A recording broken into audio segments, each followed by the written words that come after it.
Learned that even at my UCLA graduation, that I wasn't a priority. My dad was able to come to my graduation, but my mom, she had to stay behind and help the church. So that's when I learned that I wasn't a priority. And that just kind of showed the roles that we all played as the eldest daughter, always thinking about others and making sure everyone else was okay.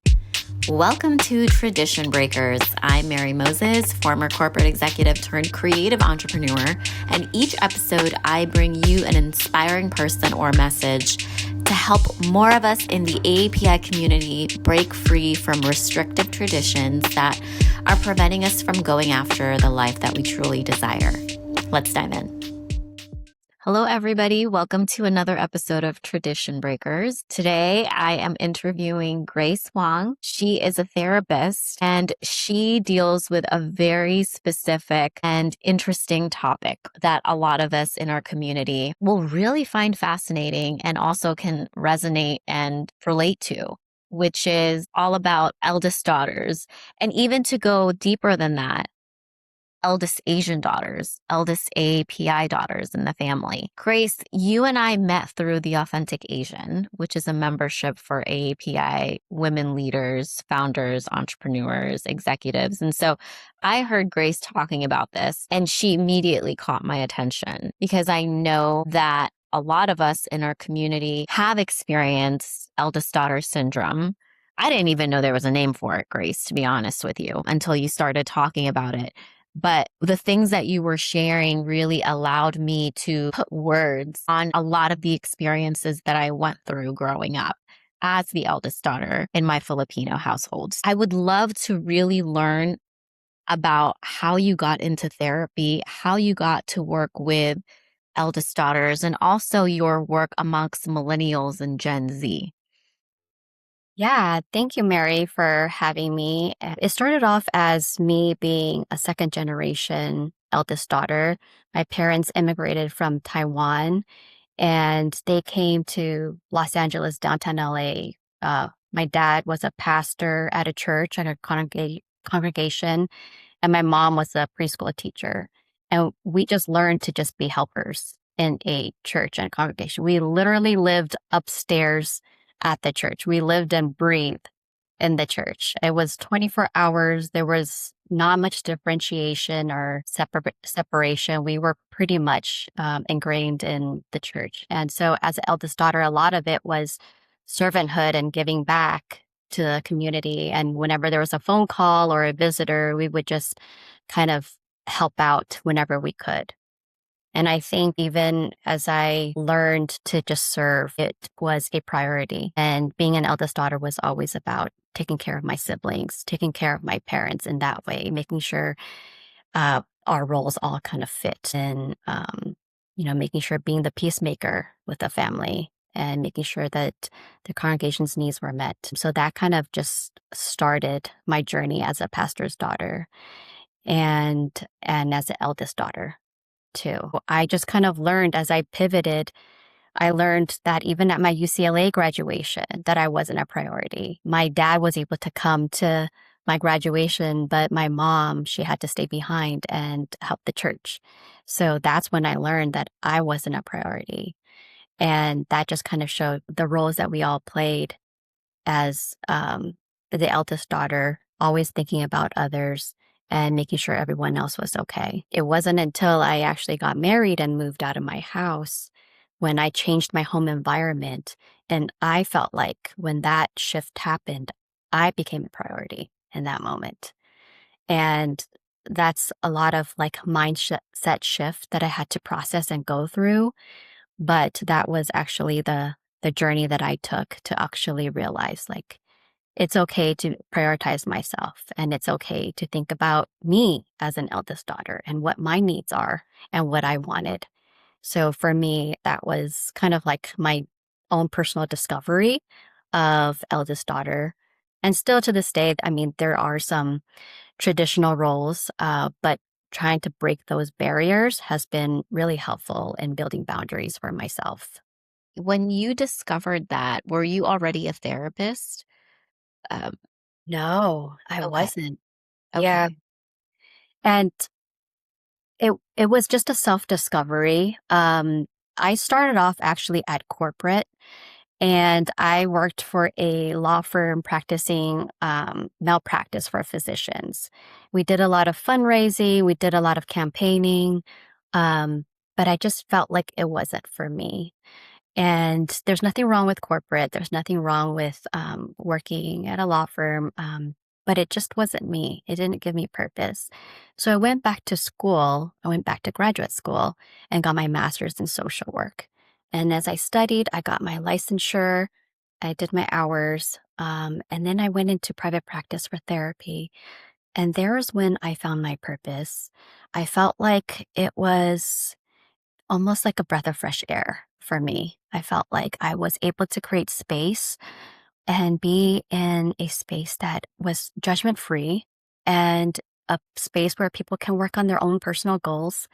And it was just really, I think it gave me purpose to find that in me, gave me really joy in fulfilling that for me as an eldest daughter and also help leading others to find their journey and breaking those barriers too.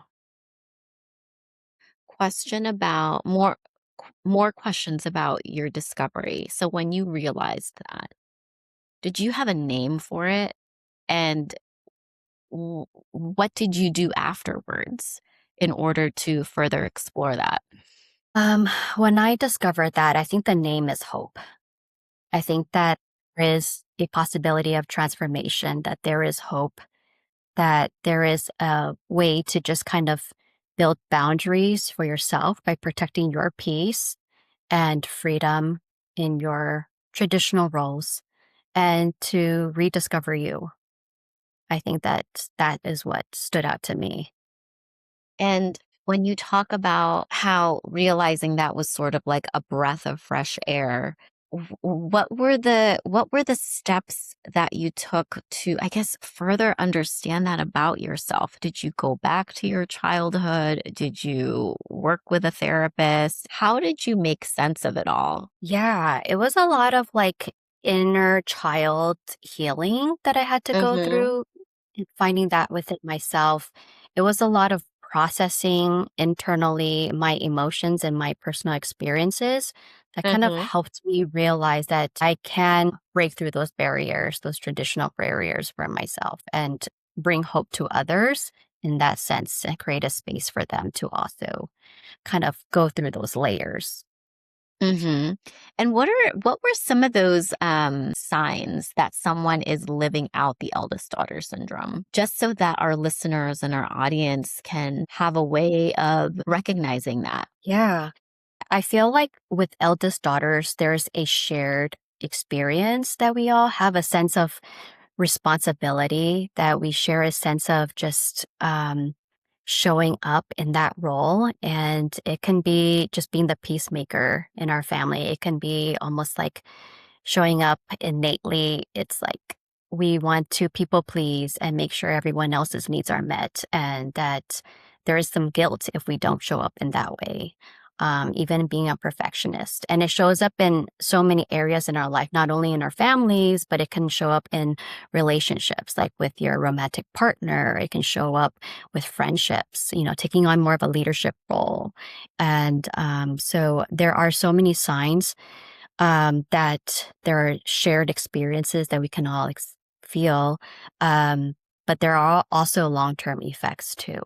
So there could be feelings of resentment that might come up. And it could be feelings of burnout, saying that I'm doing so much, but I'm not being able to care for myself. And so those feelings may come up over time after a long time of just giving and not really receiving.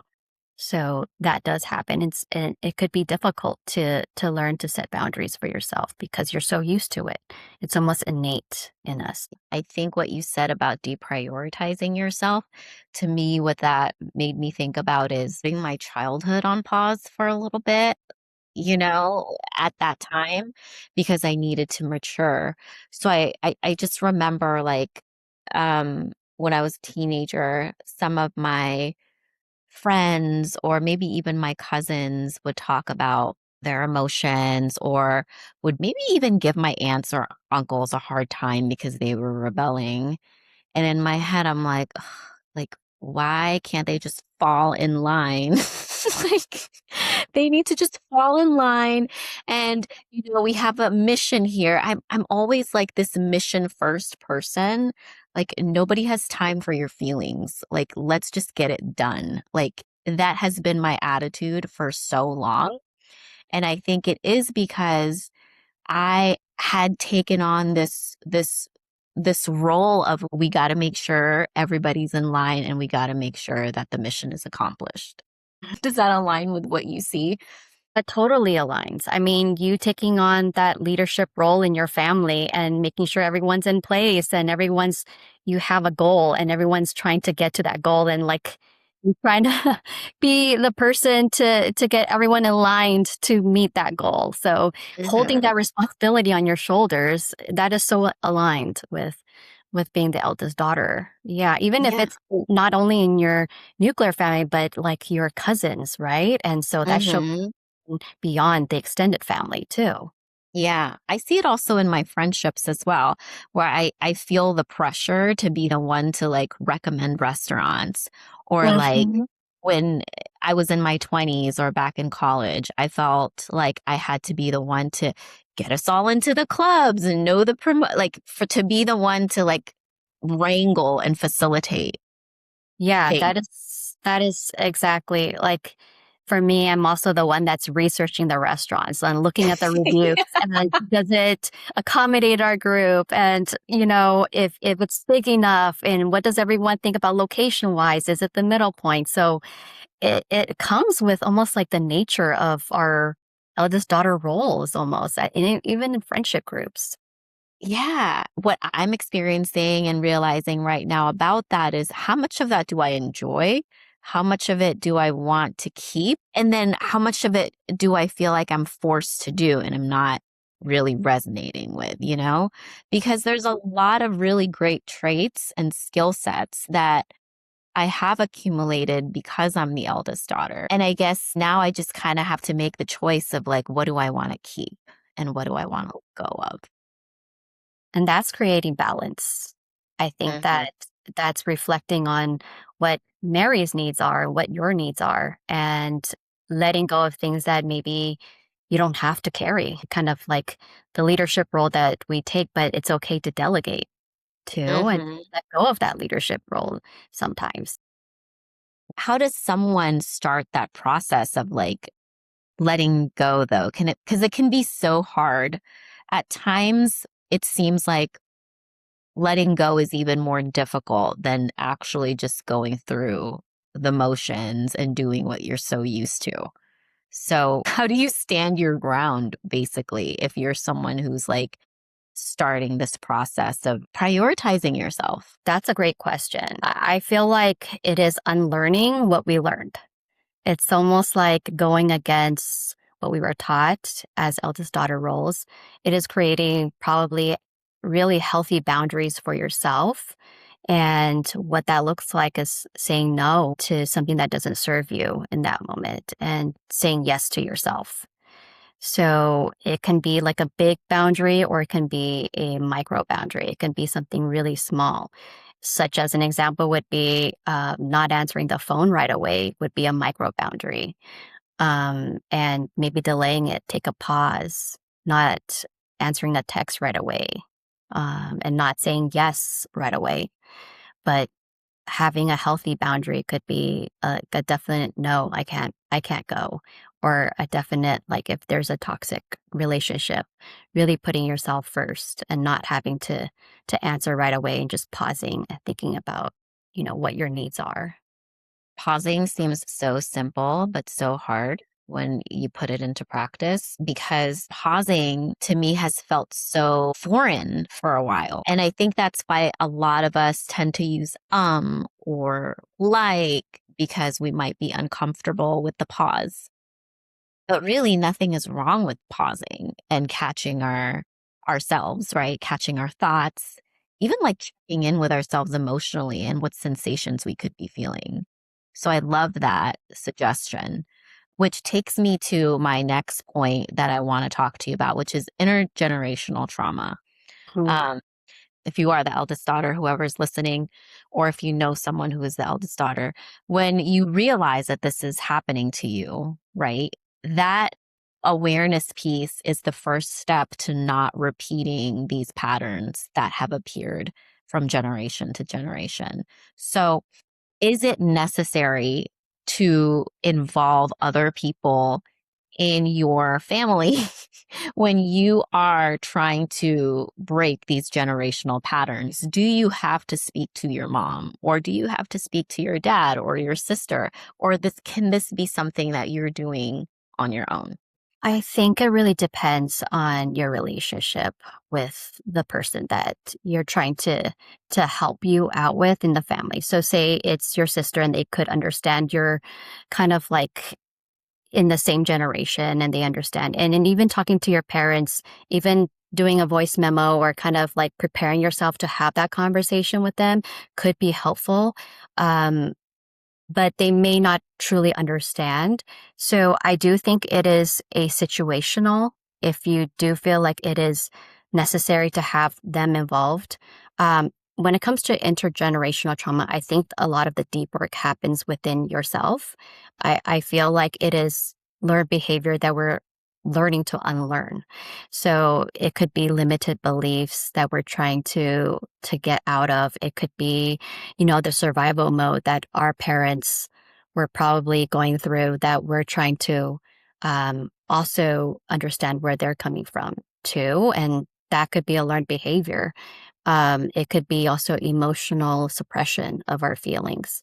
That's intergenerational trauma, trying to deal with processing the emotions that maybe our parents didn't get to do because they were on survival mode. So it's a lot of just like looking inwards, I feel like, but you can get the support from your family in that way. And if they can support you, that's even better to motivate you to get out of that intergenerational trauma. The community and the connection of support is so important. But if you look inward, that's where the hard work is. It is, starting with you. And in terms of looking inward, use several different modalities, correct? Like you use EMDR, obviously talk therapy. Could you talk to us a little bit about what EMDR is and specifically how you use it with intergenerational trauma healing? Yeah. So EMDR is eye rapid movement. It's a desensitizing. It is like a BLS. So it's almost like when you are sleeping and there's the REM cycle, your eyes are moving. And it's similar to that, but you're awake and you're reprocessing trauma that has happened in your life. And what we're doing is we are rewiring the trauma and we are looking at your memories and working through that by reprocessing every step in a safe place. So it is very safe to be able to process it. It is a lot of deep work, but it will get you to almost like a state. If it's bothering someone to a point where it affects their daily life, it will help you get out of that. It's very effective. There's evidence-based practice that it is really helpful for those to overcome the trauma that has been kind of suppressed in that way. And it's almost like unconscious trauma that they're trying to deal with and move on, and they're trying to suppress those memories. But we're resurfacing those memories. So this helps you remember those memories. It helps to And remember, and you uh, can see different angles of it too. That helps with the rewiring of your trauma and your difficult traumatic memories. got it. So for So someone, let's just say they're having these recurring patterns of, I don't know, it could be like they are perpetually single, but they want to get married. So would that be like a situation where they could use EMDR to like resurface traumas that could be blocking them from being able to find that person or be able to have a partner?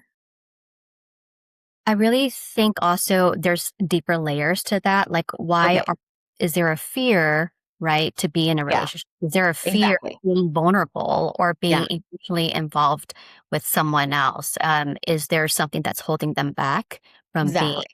with a partner? And so Hmm. we'll work through probably the mind first and Hmm. see like the prefrontal cortex. That's right behind the forehead.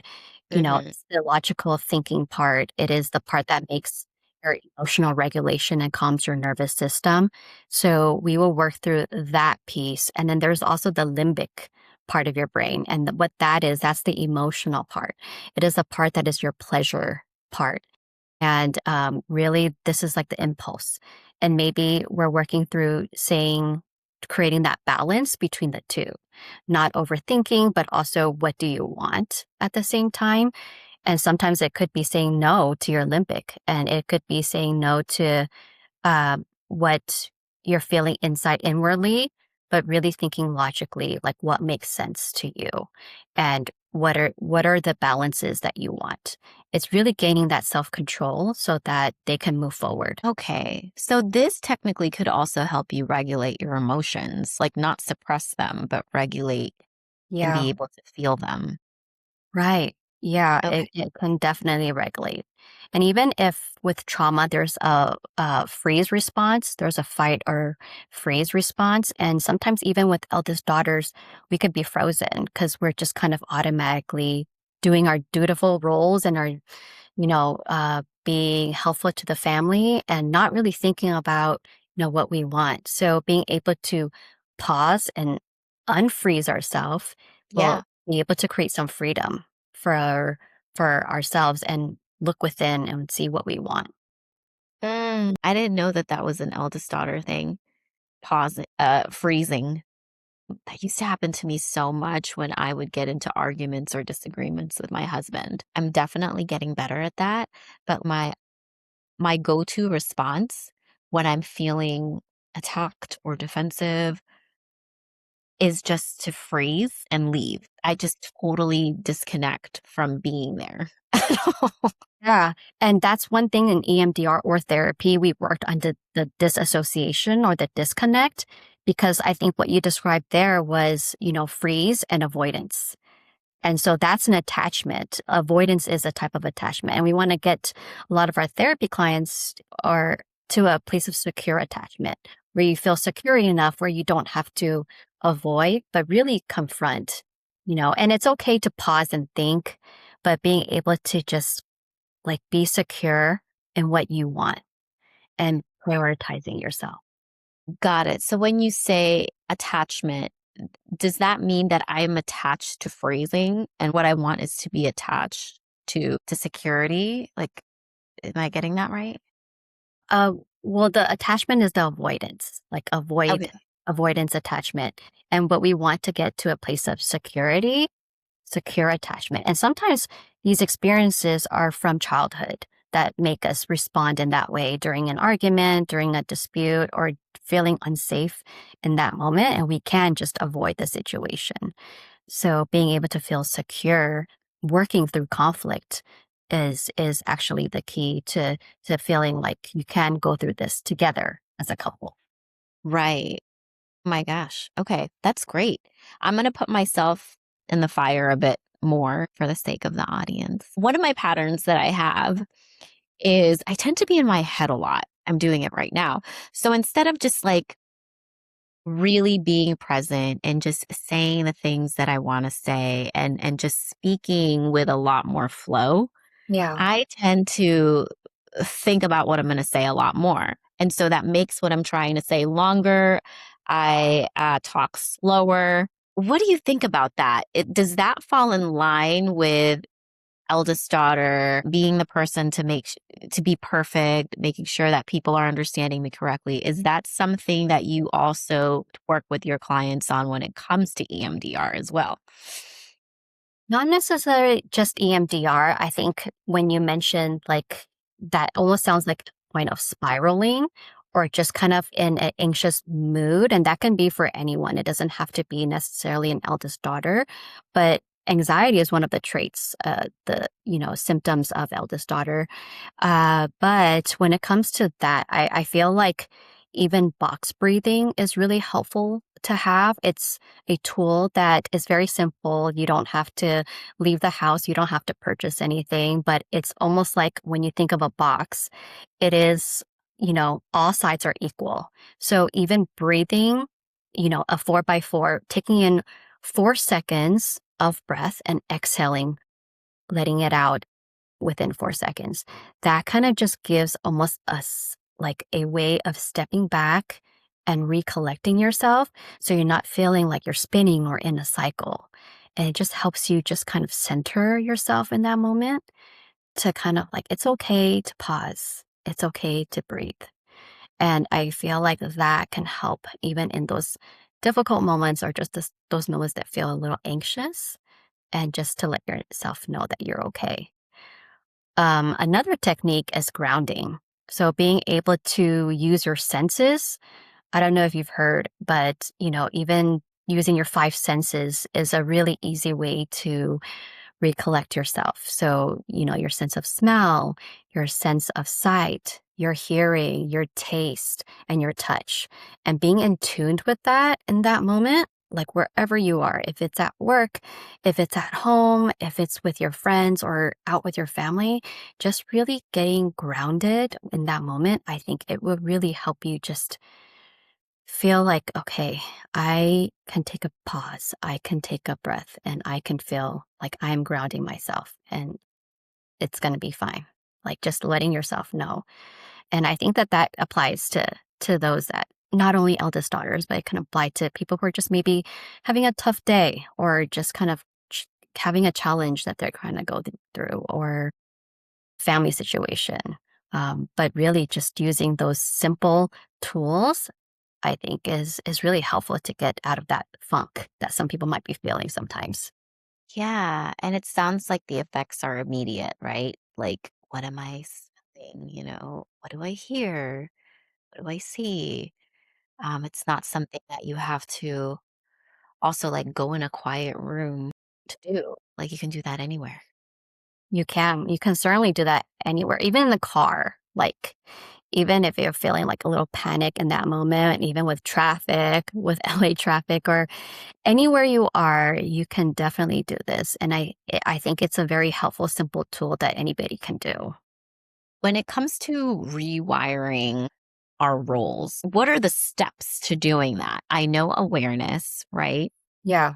Surfacing the memories with EMDR, like you said, could definitely help with understanding what you've been through, how they've affected you. But after you do that, right, how do you then go into the actual execution work of figuring out what is my role now? What do I want my role to be? Not just what I think my role should be, but what do I want my roles to be?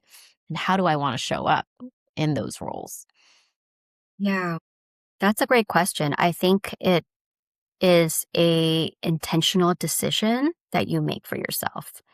I think it goes down to almost when you say rewiring, also sensing what your body is saying in that moment too. So say, it's a mind body connection. So it could be almost like, how am I feeling before I show up to a family function? How am I feeling during a family function? And how am I feeling after a family function? And you might notice patterns in your memories of how you're showing up and really responding in that way to kind of like know that, you know, how we can unlearn what we've been taught, but also respond in that way. Like it's the mind that's trying to practice it, and it's your body telling you what your needs are. And so it's the process of rewiring your mind and also your brain, your body's response, but also the actions that you take afterwards. Like, what are you going to do with that? And it can be intentional decisions that you make for yourself in the future, which is creating boundaries, or it could be, um, self-care. I mean, that's a way of showing up for yourself in many ways. I think even doing a practice of daily self-care can be very helpful, like intentional. I'm taking care of me today. It could be 5 minutes of self care, or it could be like a half day or a full day scheduled for yourself for self care. But that's intentional actions that you're taking. Like you're finding time for yourself. And it could Mhm. be even your morning routine, changing it up a bit, switching it up, because that's rewiring. If you're changing something in your morning routine, or even your evening routine, changing it up a little bit. And that could be a response that you provided for yourself, like a behavioral response, like I'm going to intentionally change this. And this is my way of taking care of myself today. And every day can be different. That's a way of rewiring because you're not in the same patterns, you're not in the same habits. You're doing something different and your brain is learning. Yeah. How do you sustain that rewiring though?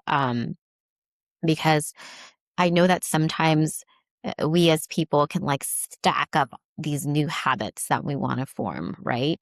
And when we try to do too many at once, ends up falling apart because there's too much change involved. So, what do you recommend starting with?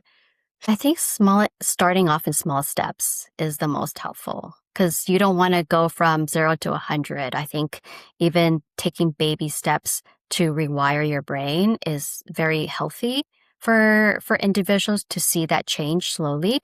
But I feel like even just giving yourself permission to take that one tiny step is even a win for yourself. And so if that looks like 5 minutes for yourself in a week, or if you can't in a day, trying to do something nice for yourself, at least once a month.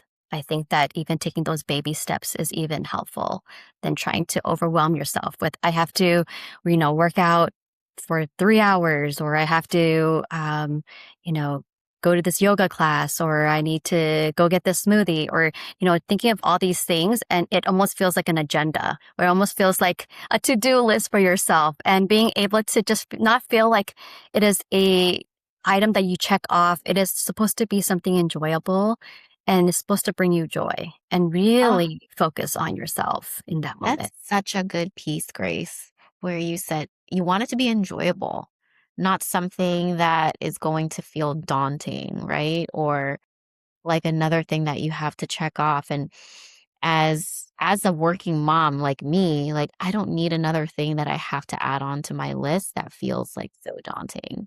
But I think one thing that I learned is whenever I'm trying to change a habit or change a behavior like we're talking about now, it helps me when I celebrate that behavior change as opposed to the result. So if I'm like, let's just say trying to lose weight, right? I'll have a better chance of sticking to eating healthy if I equate success with eating healthy as opposed to losing 10 pounds because it's behavior based, not outcome based. That makes complete sense. And I think if you think about what your purpose is, right? The purpose is to be healthier.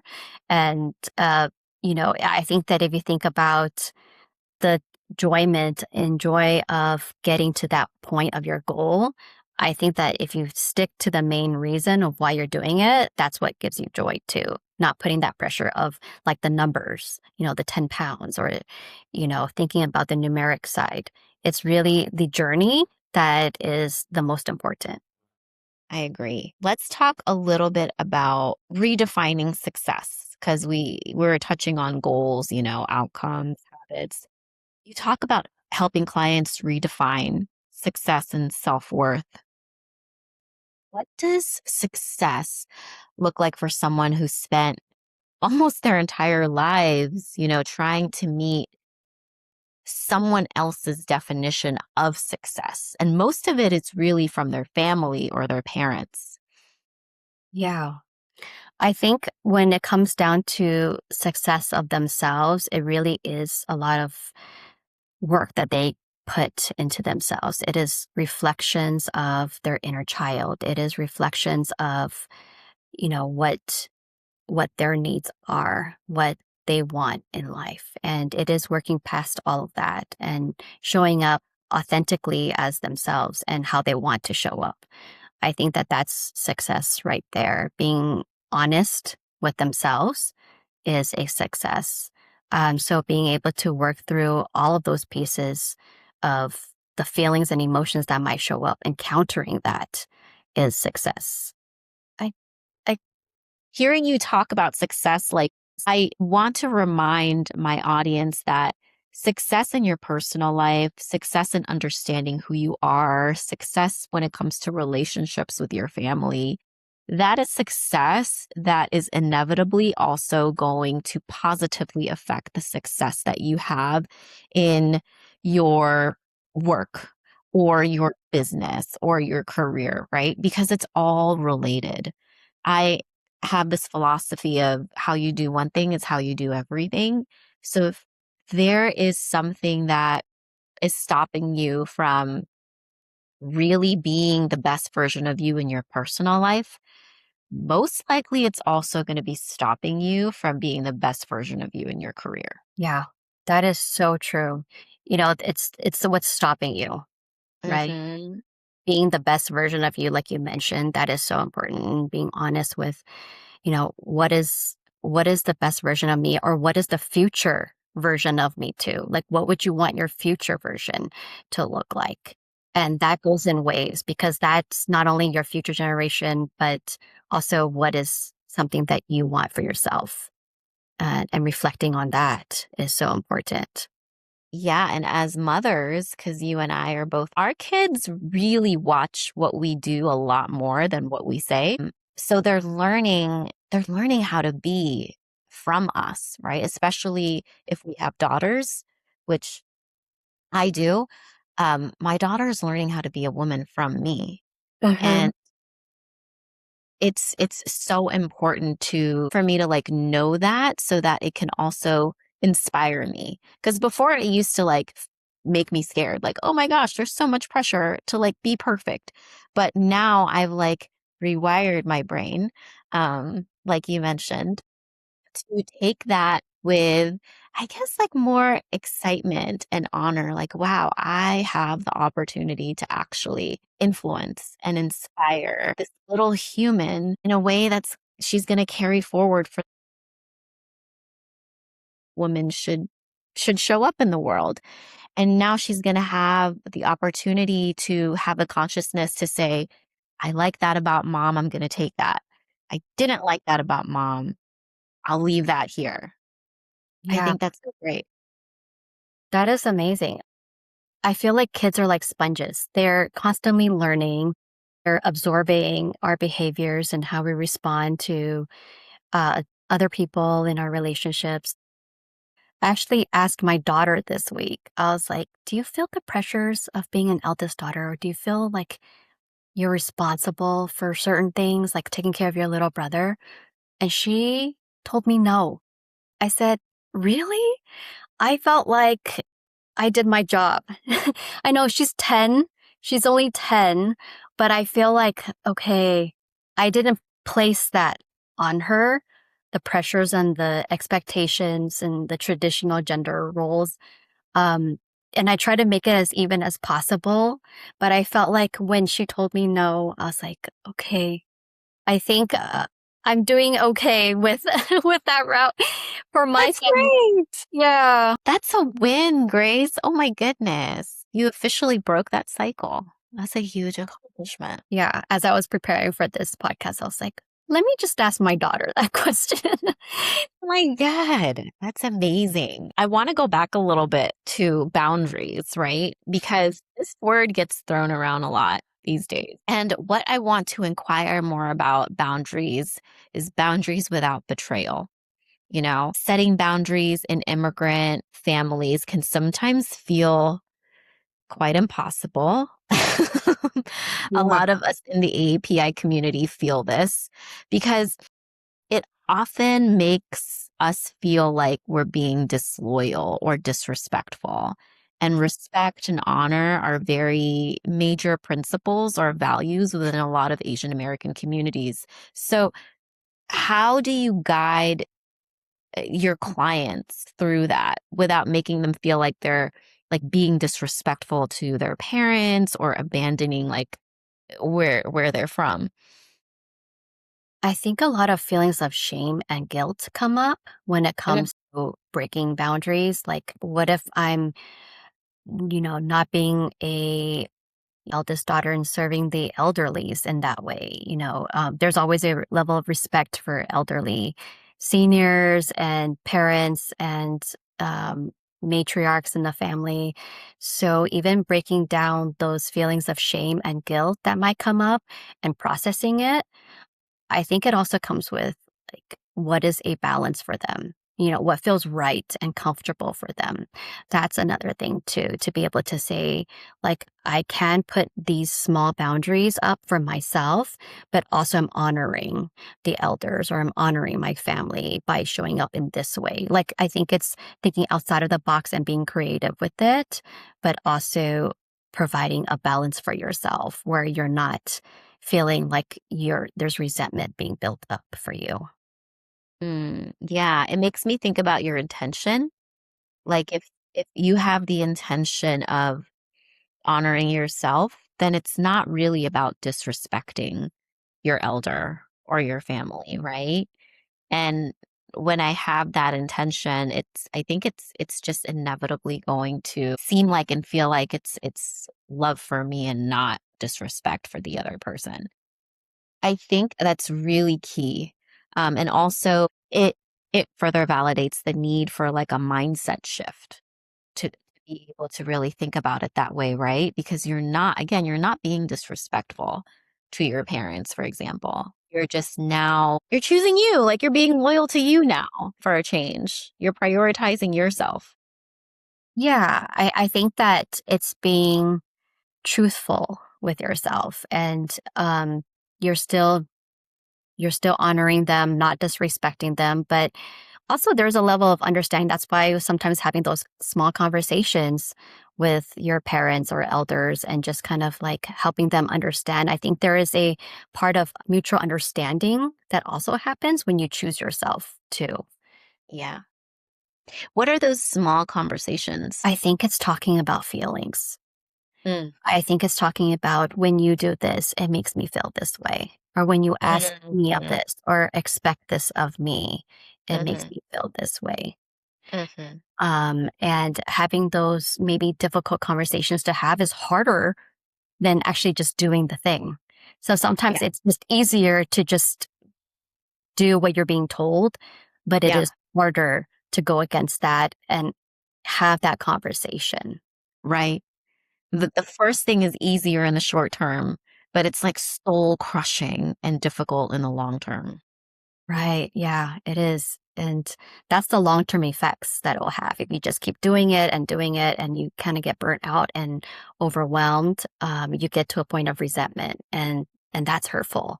I mean, you want to be able to feel like I think if your parents knew how you were feeling, they would they would kind of like want to listen and want to kind of support their daughter or their son in that way. So I think even that communication, that level of communication could be very helpful.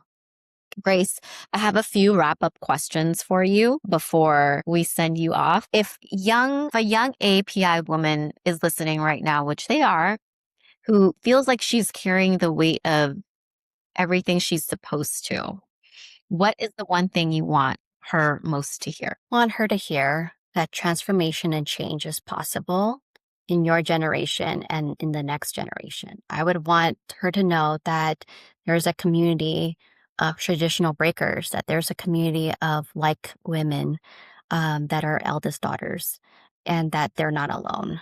That it's okay to stir the soup, to make waves for the next generation, and to know that there is hope in freedom and peace. I think that's what I would want her to know. If anyone wants to work with you, Grace, or get in contact with you, what's the best way to do that? How do you work with your clients? Yeah, they can follow us on our Instagram page, which is MyHopeWell Co, or they can check out our website and it's called myhopewellco.com. You can sign up and do a free consultation with us. We're happy to support you and happy to help. Thank you. And then my last question to you, Grace, is if any of our listeners are looking for resources, books, videos, courses, podcasts, what do you recommend for this type of work? I think there's so much resources out there. I know that there's the NAMI, NAMI. I know that there's the CDC. I know that there's so many resources in Psychology Today that can be helpful. We even have it on our website, free resources that we give away to just the public. So anytime you guys are thinking of looking for resources, you can hop to our website to check it out. But there's so much out there and you're not alone. So feel free to just reach out. There's so much help out there. So regardless of your background, regardless of your experiences, there is somewhere someone's going to be able to provide you some kind of support.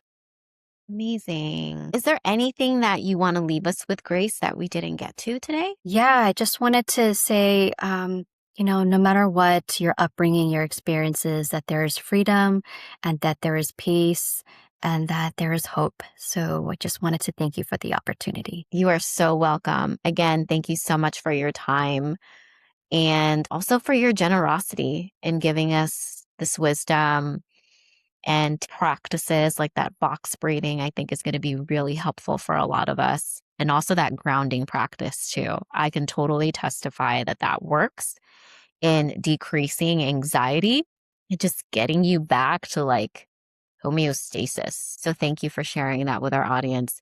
And of course, thank you all tradition breakers for tuning in. We will see you back here on the next episode. Bye, everybody. Bye. Thank you. If you like this episode, consider subscribing, sharing, and leaving a rating and review. Tradition Breakers is produced by Tasty Sounds, and the theme music is by DJ Professor Moses.